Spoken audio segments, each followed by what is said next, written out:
Tonight, several BGE customers are asking the judge to stop the utility from installing new gas equipment in their homes. But no movement has happened in the court case, and work in Federal Hill continued today. WJZ investigator Mike Halgren is in your corner, live in Federal Hill, and he's been talking to some of the plaintiffs who are not backing down. Mike. They are not, Denise, and the only thing that stopped the work was a severe thunderstorm that moved through here this afternoon. BGE is forging ahead. Those plaintiffs want more people to join their lawsuits. It feels like a violation to me personally and to my home. Days after she was arrested protesting BGE's installation of gas regulators outside homes, Sandy Seward says she allowed the company to place one in a rental property she owns so her tenants could have hot water. I feel very powerless and again threatened, coerced. It's not the guys working on the street. It's not their fault. I mean, they're subcontractors and doing their job. But quite frankly, I'm exhausted. This is the Army.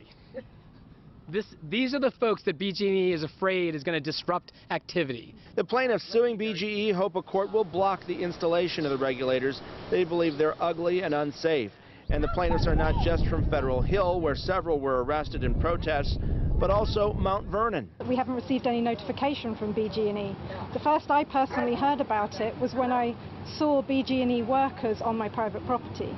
I saw them out my window, so I went out and asked them, hey guys, what are you doing? Paula Fernandez wonders why the company changed its position, initially installing the regulators inside homes with vents, now mandating them outside only. The company says that they're not safe internally, but there are data that show that the external ones are unsafe. So.